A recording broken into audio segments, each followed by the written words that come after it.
everybody to another exciting episode of Not Another Freaking Podcast. I'm your host, Will Diamond. I'm JD, and I just got interjacked. And I'm Jake, and I don't know what you heard, but I'm the biggest bird. Did you have to sign an NDA to be here? Absolutely not. Fuck you, Jericho. Well, Speaking of fuck you, let's start off hot this week because JD has some things to say to a few local indie promotions. I won't say any names. I'm just going to give general locations. So there's this one located in an old that needs to have their promoter quit being a dick rider for himself. Anyway, bruh, your whole show can't be about you. You have much better talent on that show. Not much, but you have much better talent than you. When we say Second. not by much, that's not like a praise on you, though. No. Secondly, let's go to this one that's somewhere in.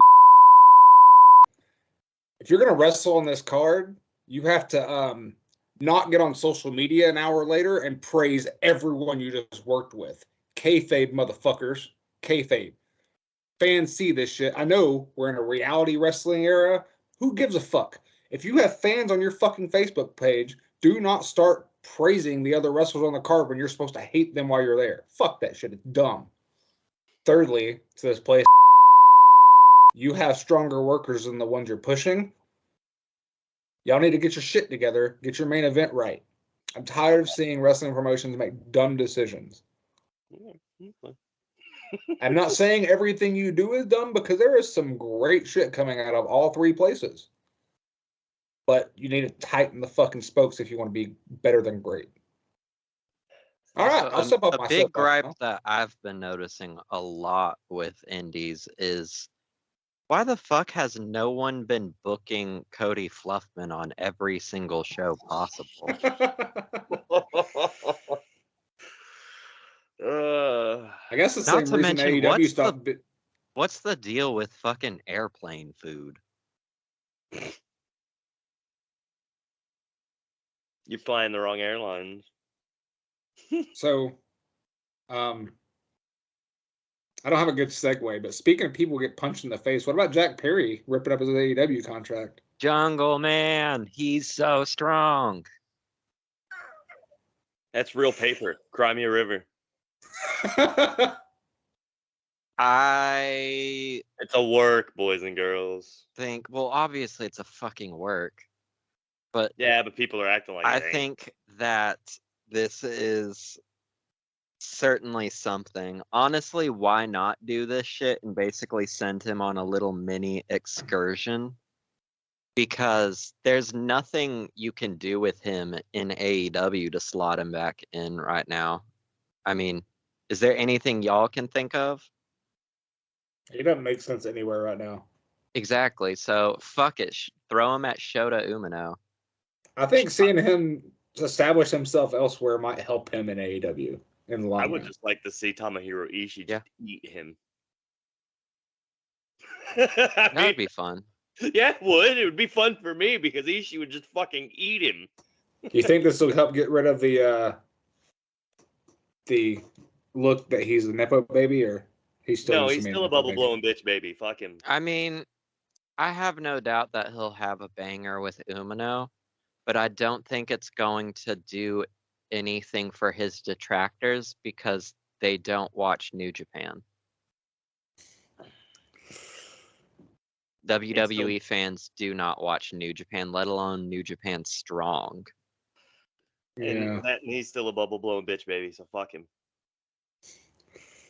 I'm just campaigning for like I said, like Ishii or I don't know, Tanaka or somebody just fucking Tanaka? Yeah. Minoru Tanaka? Sure. Heat? He's over in All Japan. He just dropped the Gaora TV belt to Black Mensuro. I know all those words you just said. I meant Suzuki. I didn't mean Tanaka. I don't know why I said that. I love to see Minoru just fucking kill him. Jungle Man? Yeah, that would be neat. Mm-hmm. Because, Minoru hates fucking young boys, and he's a fucking young boy. Kill him. I think I want to see Jungle Man and Hiromu. Biblically accurate Hiromu. But I already forgot who. Someone just challenged him at that show. Challenge Jungle Man or no? No, challenged Hiromu. Well, he needs his rematch from that guy at DDT that you made me watch. Yeah, he does. That was a great fucking match. Kazuki Yeah, it was. Hirata versus Hiromu Takahashi is the 2023 match of the year. You gotta send it to JD because he looks very confused. They do the spin the I'm wheel. usually gimmick. confused. They do the spin the wheel gimmick, but every 45 seconds to a minute they spun it, and it was a new stipulation for the match. It was Wow. probably a little bit longer than that. At one point, they couldn't do any offense unless they did it to the beat of the music that was playing. That's dope. It was, dude. It was so good. I will That watch was this. so sick. Send that to me. Yeah, send it to him. Well, it was so good. I have no way to send it to you. It's on Wrestle Universe. No, well, Oh, then I'll never watch it. Well, we can screen share it or something and get it to JD somehow. You have to see this. And this coming from me that hates everything. It's the Mwah. funniest fucking match ever. I've been saying for a while now that Kazuki Hirata is streets ahead of most everyone in wrestling. Like, spoilers, at one point, the fucking IWGP title wins the fucking DDT title. I've heard about this part. Yeah, that's the sort of the finish. But also, like, it's not, but that's after the finish. Yeah. It's so good. So good. So, let's start off with Will's video game review today. I have a video game review because I played a video game. There was videos. Marvel's Midnight Suns. It's a blast. You have cards. You have superheroes. You have superhero cards. Cards? Yes. So made by the developers of the delightful cozy game series XCOM. It follows a very similar but not quite the same combat formula. Like, it's not the grid system of games like XCOM or Mario and Rabbids, but it's just kind of in an open little bowl. Where you're standing doesn't really matter too much other than certain like knockback moves, but you'll start each turn with 3 cards, and certain cards cost heroism points, others give you points. And so it's kind of just all about how you build your deck and play your cards right, because if you have the right shit. I had built my dick very strong. My Blade, it's so good, so strong. Blade is my motherfucking tank character in that. Although Deadpool's That Blade pretty also has a fucking big dick. solid. Yeah. Gigantic. Even in the face of all those heroin points. Plus, Yeah, it's it's in also its kind of face. refreshing getting a Marvel game that isn't just a typical, like, the world is at stake because Doctor Doom or Galactus. Instead, it's Hydra was dicking around with some magic and reawoke Lilith. And so now Lilith has possessed all of Hydra and is trying to destroy the world, and also possess like certain supervillains to be little mini bosses. So you get like a weird goblin-y looking Venom and Sabretooth and other characters that I can't say because that would be a spoiler. See, I just wish that they would do a fucking sequel to Ultimate Alliance 2 already. They did. No, not that one. A good one. What do you mean? I've heard nothing but praise about the Switch one. I haven't. I've heard nothing but bad things about it, honestly. The second one was so good. Not as The only good as the Marvel games first. I've really played is Spider-Man. I don't Yeah. know. You're missing out on some Ultimate Alliance. That is a quality co-op brawler. They don't make games like that anymore, though. I feel like Yeah. that genre is kind of dead now. Yeah, it's almost a top-down, like, beat 'em up RPG. slightly because you get to like make your own team and level up your team as you go. And then That's cool. like the main crux of the story is the split when the Superhero Registration Act happens and you have to pick a side. And certain characters are not available depending on what side you pick. Yeah. I don't know. 2's alright, but 1, it doesn't have the split. It's more a focused story of Doctor Doom has assembled basically all the villains. Yeah. And the And you shit just part about the first one is no matter who you have on your team, the cutscenes are always the same. So like none of your people are in the cutscenes, and it's like, well, I just played through this with the Fantastic Four, motherfucker. Where are they? no one wants to see the Fantastic Four. I was giving an example. Yeah, Midnight Sun's good shit. Good old shit. I'm not sure if I would recommend it full price, but if it goes on sale, I scooped up that and DLC for $40, and I think that's a fair price content worth. I feel like I've got my pennies worth out of it so far, and I'm somewhere between a quarter and halfway through it, I think. I just got Wolverine in my party. Probably would be further if you weren't losing in Fortnite with me. Yeah, probably. When are we gonna play Lethal Company together? I don't know. When are you gonna get Lethal Company? Everyone needs to get it so we can all play it. Have you heard about that, JD? Bruh, I have no time to play a new game. Boo on you. But it's actually one that we can have the group together that I'll actually play because I'm not 12. I'm not 12 and I enjoy Fortnite. No, Fortnite's a good ass shooter. It is. It's probably one of the better shooters out there. Well, I don't play shooters either. No, JD, you got to get on the Lethal Company hype train. It's so fucking fun. The company. It's so good. We'll see. You said it's on Steam though, right? It's not. Yeah, it's not on a console Steam. Game. Then I'm definitely not doing it. Why? I'm a console gamer. I don't play on PC. Plug in your fucking controller, you troglodyte. You could run it on a TI-88, man. It's like Doom. Yeah, it's super low to run it on a TI-88. Yeah. You could run it on a TI-88, dude. It's like Doom. Still have one of those. And I don't know, like, Will, like, I've watched some people on YouTube play it, and then Will was really putting it over to me because Will plays it with a couple of our friends, and he was like, you guys got to get in on this. And I was like, I would love to. It's so fucking funny. It's a super simple and easy to learn gameplay loop of you go to moons, land on the moons, find the little labyrinth, go inside and look around the randomly generated area, find the loot, and avoid monsters. But all the monsters. You don't blow up the planet? No. Damn it. And so you have 3 days, aka 3 moon trips to get quota. Otherwise, you get jettisoned out of your ship, aka fired. Mm-hmm. And all the audio, like between all the characters, is like proximity based. So if you're too far away, you have to use your walkie-talkies and shit, which will also make things great because Will's told like you'll just hear people talking and then it'll cut and you're like, well, they're dead. Yeah. Or they'll be in the middle of talking and just scream and you're like, uh-oh.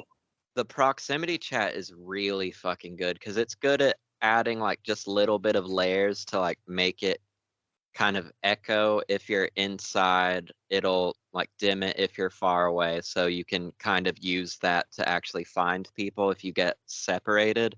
Mm-hmm. Because you will get lost in a lot of the places because the maps are all procedurally generated. Yeah, so it gets a little nonsense, but it's so delightful. Then we want to see whose theories on who would play what roles on the team on our podcast, because we were sitting there like, no. Shane would be JD would be Leroy Jenkins. That is my role. One of us said that, didn't we? In every game, that is my role. JD would be the one that just ran in blind and would end up being the first one dead. See, you say that until you feel the fear. I have no fear. He is the horror game guy, so. Zero fear here. I feel like Shane would be the one barking all the orders. See, and that's the thing is like it's not even really orders that you can give. It's just everyone looks around and then someone finds a monster and then bad things happen. We got to get All there. right. I will consider it. Oh shit, a new challenger approaches. Do. Hello, fellas. I am the promoter of Clash of Carpet City, Tyler T.Y. Sutton, and I'm celebrating my 38th birthday. Happy birthday. Thank Happy you. birthday, Tyler. I really appreciate it. Will, do you want to say happy birthday to me? I already told you happy birthday. Awesome, really good. I told you happy birthday before any of these nerds, probably. Did you? Cool. Because I've sent a message at like 3 this morning into the group chat. 1:30 a.m., bitches. He did beat you to it. Okay. But I'm only going to give you guys a couple of minutes because it is my birthday. I'm with Jennifer, and I'm at this place called the Unknown Caller here in downtown Chattanooga. So I happen to play. Oh, that's a fun place. It's a really good place. So just a couple of minutes of your time, fellas. I want to say thank you for telling me happy birthday. Thank you for this podcast, and thank you for Spaceballs. I want to take off and have a really good time, and JD, Jake, and I guess Will, and Shane's not here, so I can't tell him this in person. He's being responsible. I love each and every one of you guys. Jake drinking a PBR, I see that. Good job, thank you, buddy. And I'm gonna take off, but love each and every one of you, and everybody have a good time. And be sure to go to the Clash of Carpet City, April 13th. If you don't, you're a fuckhead. Have a good day, everybody. I love each. Enjoy the Joe Coy show, bud. I will. I will. God, fuck that guy. I mean, what?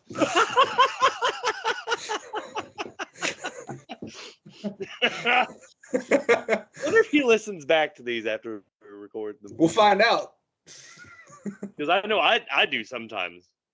I do, I'm but just I a mark have for to. I'm just a mark for it.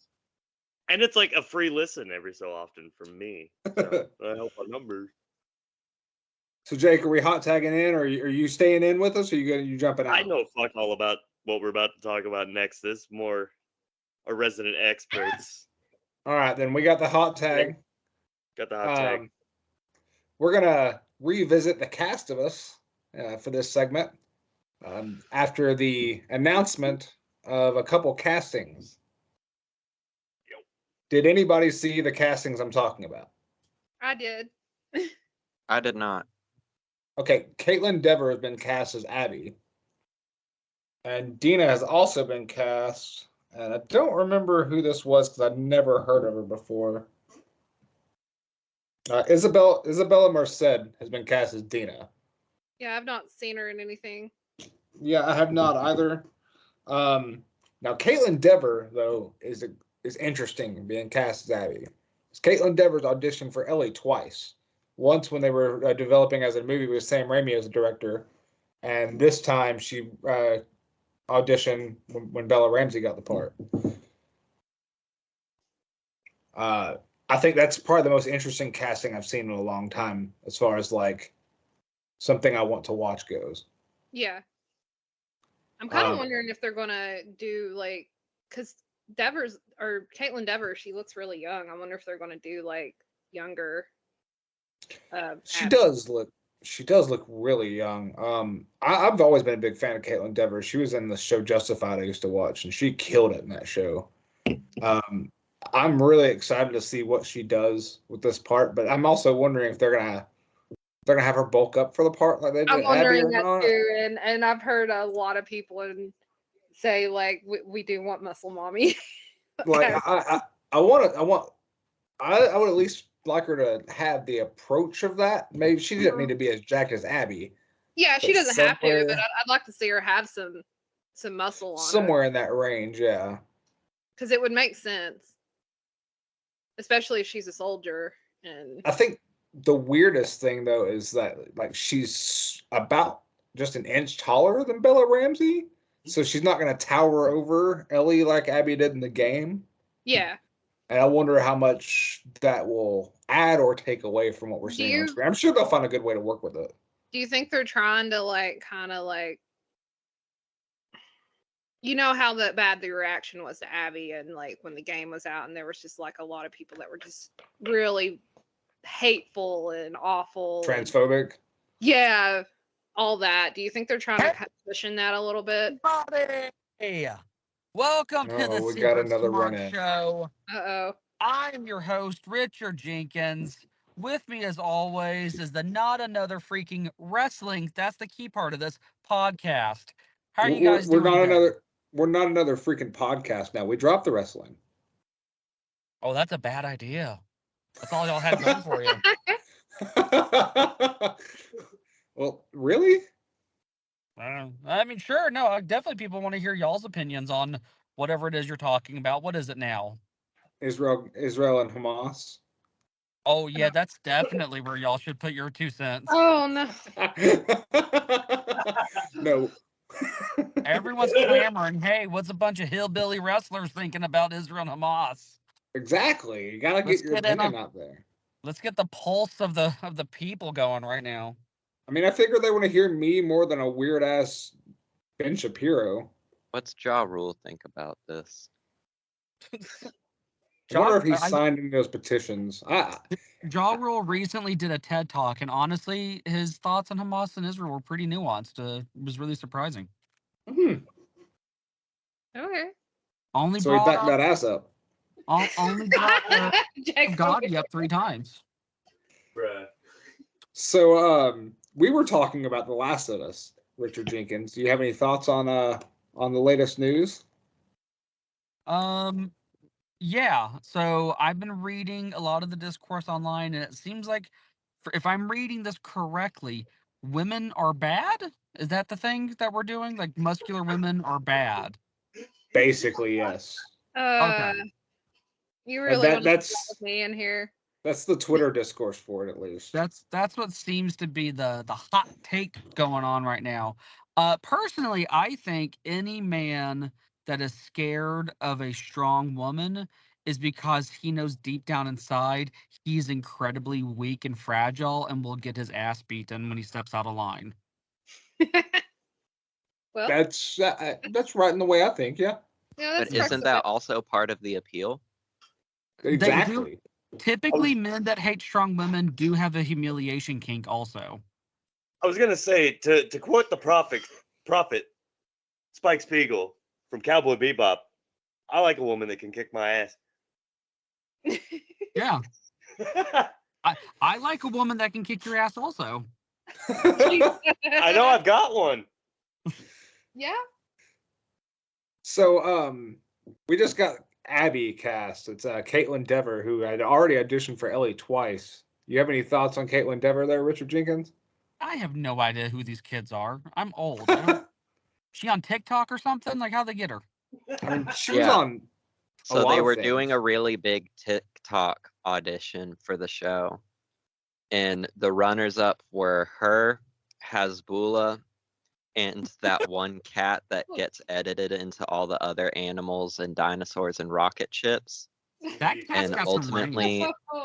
ultimately, the cat had to drop out, so they went with Caitlin Devers. Typical. From what I know of her, she's always people's second choice, behind cats. Behind cats. But I don't know. I have no opinion on it. I still haven't played 2. Why don't they just get Nick Offerman to play her? Because they're giving him a spin-off show. That's fair. You know how many people ran with that whole joke? last show with Nick Offerman, so. I saw so many headlines the next day about him and a spinoff after he made a joke on the red carpet. A joke. He doesn't joke. Haven't you seen Parks and Rec? He's a very. That's where he joked. No, that's a documentary. So Yeah. real talk for just a minute. I've been seeing a lot of men online saying, "Oh, they finally cast like a hot Abby. Like she's not going to be ugly in the show and such." And I really hope she bulks up and makes everyone mad. Like I hope so. And like, there's a part of me that hopes she bulks up real good. I've Like, just never understood the whole like I need to be attracted to my video game characters. Like yeah, or I need I to don't know. be I don't So play weird. video attracted to games every to female jack character off. in every single media. Like I love seeing like unconventionally attractive people or people that are not considered conventionally attracted or Like me. so. I was gonna say, why do you think she's dating me? The big thing, my big question for this, for part 2, or them adapting part 2 and all that, is how they're going to lay out the timeline. Because in the game, you got a series of flashbacks with the intervening 4 years between part 1 and part 2. With the opportunity of television as a medium, I think it might be smarter to, just so you get more out of Pedro Pascal, if you do season 2 as that 4 years, and then season 3 is where you adapt part 2 of the story. Mhm. I think you are incorrect. Linear stories are for pussies. Yeah. So it's not so much that as it is just if they kill off Joel like they would in the game, he's only going to appear in flashbacks throughout season 2 and 3 because this is going to be a 2-season adaptation for part 2. Yeah. So like since this will be 2 seasons, you might as well tell the Mhm. story in between so you can get more richness and detail out of it. Yeah, and that's something we haven't seen with the game. Like we didn't see that whole gap, and there's a lot of unexplored things that the game didn't cover that the show can definitely touch on. So, I mean, the I show think- definitely in the first season touched on what is his name, Bill's character. Yeah. So, I think probably what they're going to do is sandwich it. Where at the beginning, like the first episode will probably be, because I haven't played Last of Us 2. I just if I recall correctly, Joel gets pancreatic cancer, like at a doctor's office.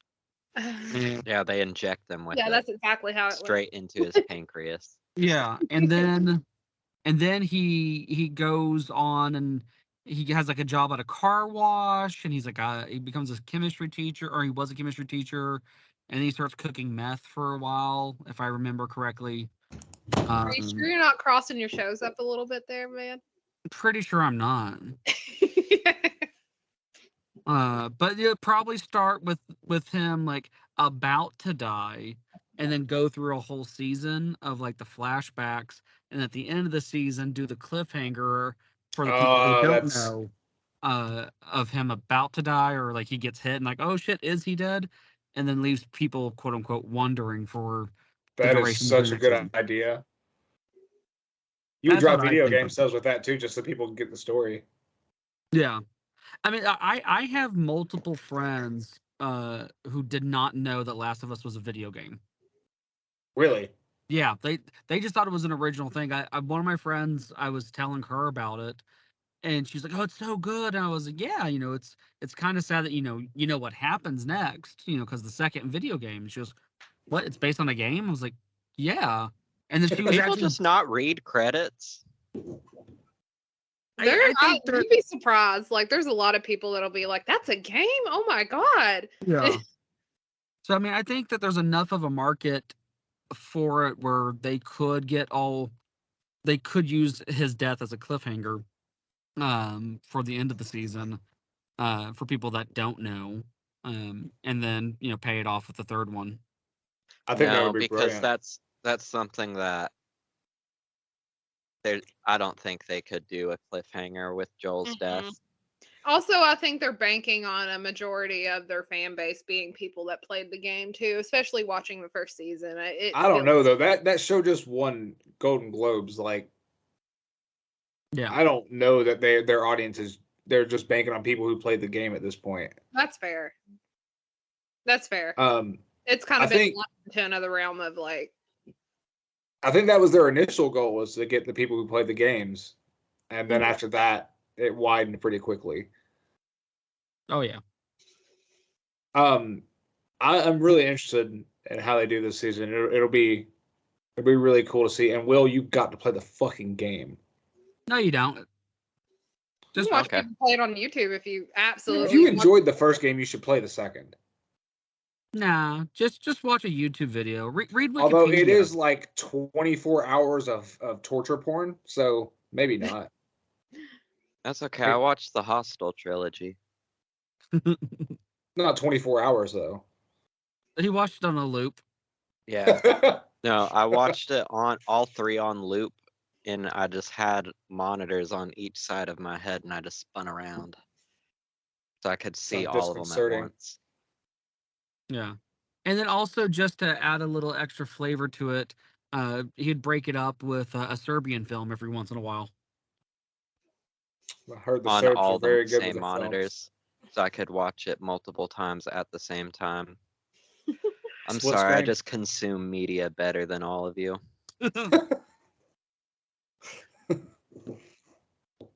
Well, I Well, have an announcement for everybody. Let's hear it.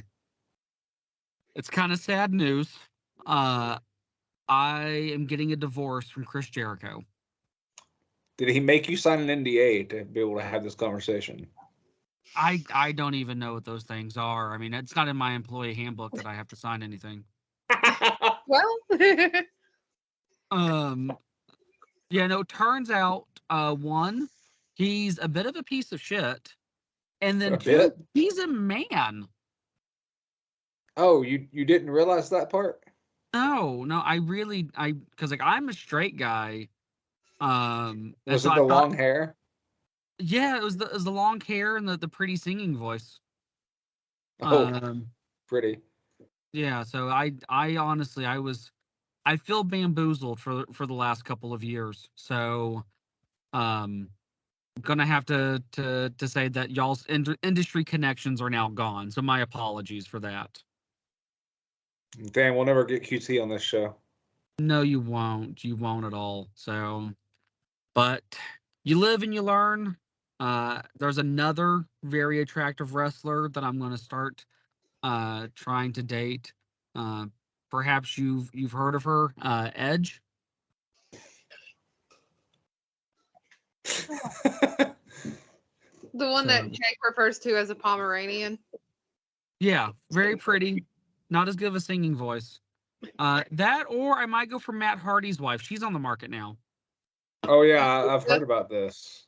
Some people have been talking about that and say, I actually follow her on TikTok, and like people are talking like she's wanting to make a wrestling comeback, and maybe it's a work. Well, I support my future wives fully, whatever they want to do. We'll just have to see how it all shakes down. So what do you think about Edge's appearance in Percy Jackson? I Is he watched in the Percy first couple Jackson? episodes, so I haven't seen him show up yet, but Was he Oh. it's a Aries? neat little show. Yeah. I really like it so far. Have you read the books? Yeah, that's the only reason I'm watching this show. Yeah, dude, I'm I not a love the child. books. I love the books, and the fucking the movie was so disappointing. So I'm really glad Yeah. Well, they. Also, moved the forward with creator, series. the guy that wrote the books is badass. I love him. Yeah, I Like mean, Riordan, like he's awesome. I haven't seen Edge in it yet, but if it's anything like his Oscar caliber performance in Money Plane, I'm very excited for it. I mean So he's it's basically actually a Edge. spin-off of Money Plane. Oh, good. Okay, because I'm not familiar with this Percy Jackson. Was Percy Jackson Kelsey Grammer's character in the movie? Yes, Yes. it's his Okay. son. Okay, cool. Okay, now I'm all in on this one. I Caught heard up now. there's a little bit of retcon with the Medusa character, or with Medusa in the show. Also have not gotten quite that far. So Okay. I won't tell you anything to per se, but they've changed small minor details to make the story make more sense Okay. on television. But it's all worked. Everything they've done so far has worked. That they've changed. I've I'm glad enjoyed to it. see that, because I'm Did- caught have up you to ever the most read recent the- episode right now. sorry, I didn't mean to cut you off there. Oh, you're good. I've read all 3 series he's done. I do with mean to Percy. cut you off though. Well, I was going to say, have you ever read the letter that Rick Riordan wrote when that movie got made? And he was like, please Yes. don't Oh, yeah. proceed with this movie. It's awful. Well, like, my thing was, I happened to see the movie way before I heard the books. Like, I saw the movie. Well, not way before. I saw the movie, and I was like, oh, that wasn't a half bad movie. And then I saw it was based on the book, and I was like, I should read those books. And I read the books, and it was like, what the fuck did they do? Yeah, the books are so And the movie's I- terrible now that I've read the books. good. I have been to one of the filming locations from the second Percy Jackson movie. Which one? I think it's the Sea of second. Monsters. Yeah, maybe that one. I mean, I never watched the movie, but it was filmed at the abandoned New Orleans Six Flags. Oh, that's cool. Oh, the old New Orleans? What? You said the abandoned New Orleans. New Orleans Six Flags. Oh. Yeah. So, which also was the filming for some shitty direct-to-video Nicolas Cage movie. Less exciting. Oh, and Jurassic There's World nothing, was also filmed. no such thing as That's a shitty Nick even Cage less movie. exciting. There is no such thing as a shitty Nick Cage movie. I will die on that hill. I agree with you. Like Wild at Heart, favorite. Nick Ghost Cage Rider is Spirit of Vengeance. nope. It had Nick Cage. It was great. Con Air is easily his magnum opus. Well, I'm telling you, Wild at I feel Heart. like you pronounced The Rock wrong. What's Dwayne got to do with this? No, the movie The Rock. I hate you, Jake. So I did check out a new game. Marvel Eternal Sons, I think that's the name of it. I hate you.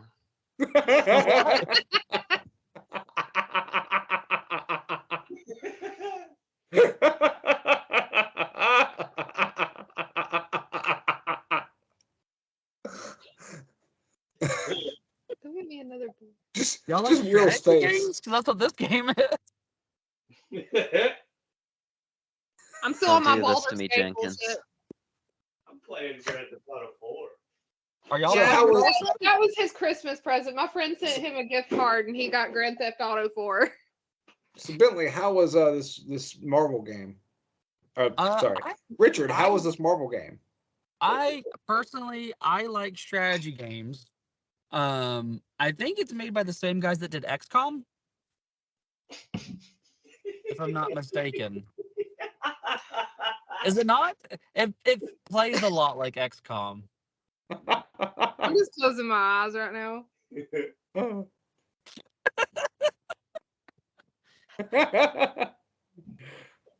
It's still Fucking on my bottle that look of XCOM, hate, I'd be a millionaire. It's like XCOM and Hearthstone had a baby.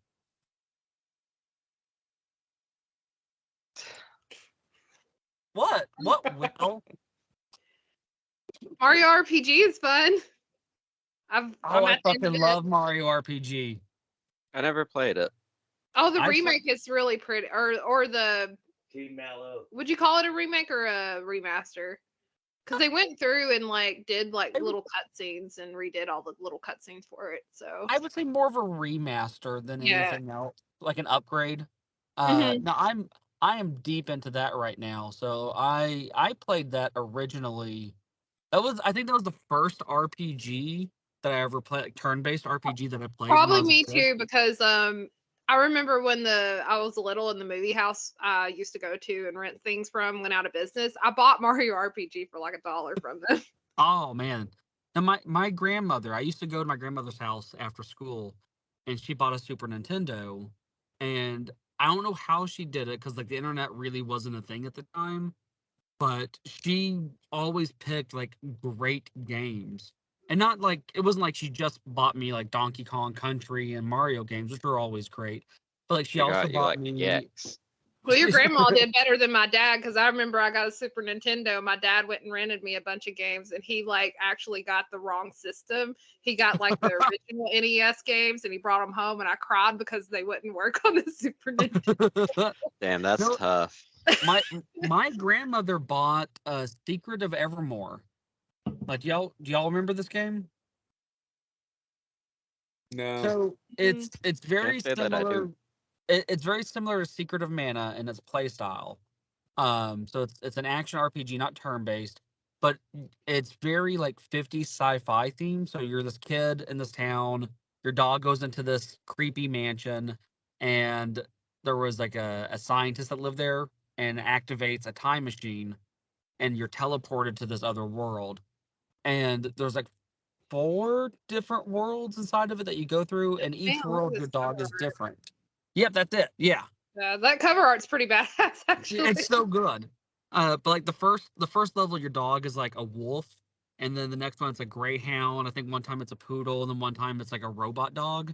And each time it has like different abilities, and you're always leveling up and getting new equipment and whatnot. But I remember it was so big, and everything is I absolutely loved it. So my grandmother did a great job, on purchasing games for me. But like Super Mario RPG was one. And I remember again because it was the first RPG and it had RPG in the name.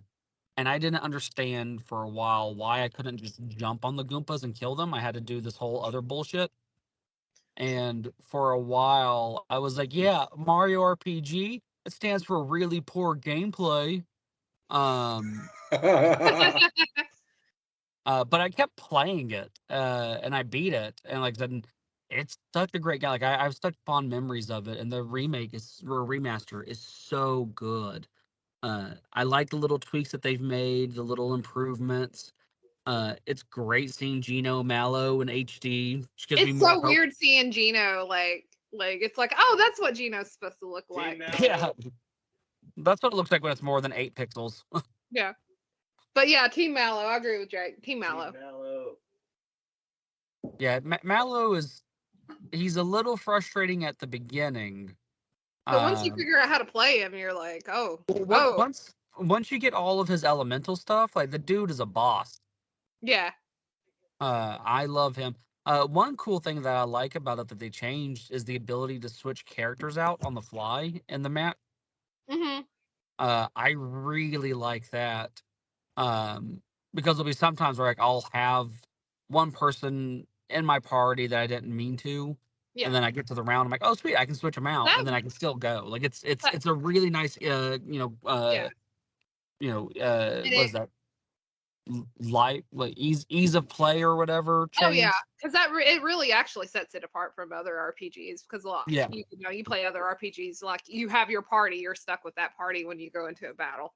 So yeah, and it's I also love that you can still, even when someone's dead, you can also switch them out. And when you think about it, it kind of makes more sense because, like, if you have all this group of people, why can't you switch them out? Like, if it's a real situation, like, why wouldn't you switch them out if someone's down? Like, why wouldn't you like bring them in to the play? Oh yeah. I'm hoping maybe if this sells well enough, because I mean, it's such a weird game to remaster all of a sudden after all these years, after nearly 30 years. Mm-hmm. That maybe they're like, you know what? Let's do another one of these. Like, let's do another like direct one, not a. I'd be down for a sequel to that. Like, usually I'd be like anti-sequel, but like, no, I'd be down for a sequel for that one. Yeah, no, I think that could be really, really cool. And I'm hoping we get something out of this other than just the ability to play it again. Like throwing Gino or Mallow into Smash Brothers would be fucking dope. Or what if we did a RPG game where we have Luigi? You play as Luigi instead of Mario. Oh, that'd be fun. That'd be really fun. Have any of you nerds played it? I have not. Nerd. I've not. Nerd. I played the good one. Excuse me? What's the good one? 1,000 Year Door. Yeah, no. Mario RPG blows it out of the water. No. I've played. You want to the know Paper how Mario I know games. it can't blow it out of the water? Because Paper Mario can turn into both an airplane and a fucking boat. Do you have He's a Cloud in your party who thinks he's a tadpole? There is a Cloud. There's also a Ghost with giant boobs. Yeah, do you have a puppet that's come to life and is a star being?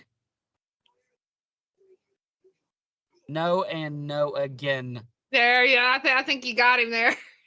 No. Do you have a Goomba that has a ponytail? There is a Goomba that owns a shop that I can purchase things from. We got that too over in the 1,000 Year Door.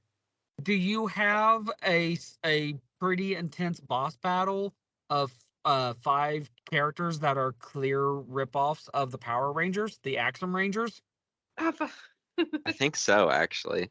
Oh, also, do you have a big titty lady in the clouds with a dodo bird as a friend? No, because we have a big-tittied ghost. Yeah, we got Big Titty Cloud Lady. She lives in the Then clouds. we got She's a not made town of full of clouds. moles. Yeah, city there full is of a moles. mole town in Thousand Year Door. Is it Moleville or some other bullshit? Because Moleville's the original. Are the moles not allowed to spread and prosper across the land? They do. They're allowed to go wherever they want, but they just happen to make a town where they do a lot of digging and shit because they're moles. You know how they are. Well, been a great discussion this week, but Shane's not here, so we don't have our life lesson. So Richard Jenkins says he has a life lesson for us. So here's life lessons with Richard Jenkins. So sometimes life can be very difficult for everyone for a variety of reasons. That's not a lesson, that is life. Listen to me. There's more to this, you interrupting bit. But as a great poet once said, you can get knocked down, but you got to get up again, and nothing can ever keep you down. And Chumbawamba! No, I'm pretty sure that was Edgar Allan Drake. Poe. So, everyone, have a whiskey drink, have a lager drink, have a vodka drink, and whatever else drinks they are. I don't know. I haven't listened to this song since I was a teenager. But live your life the Chumbawamba way. Tub thump your heart, and remember to bring money to the next house. Well, he covered it all. Thank you so much, Richard Jenkins. Thank you, Mr. Jenkins. Doing my part. Ladies and gentlemen, that's our episode for this week. Until then, what do they need to do, people? Bring money. I already said that. Bring me lots of money.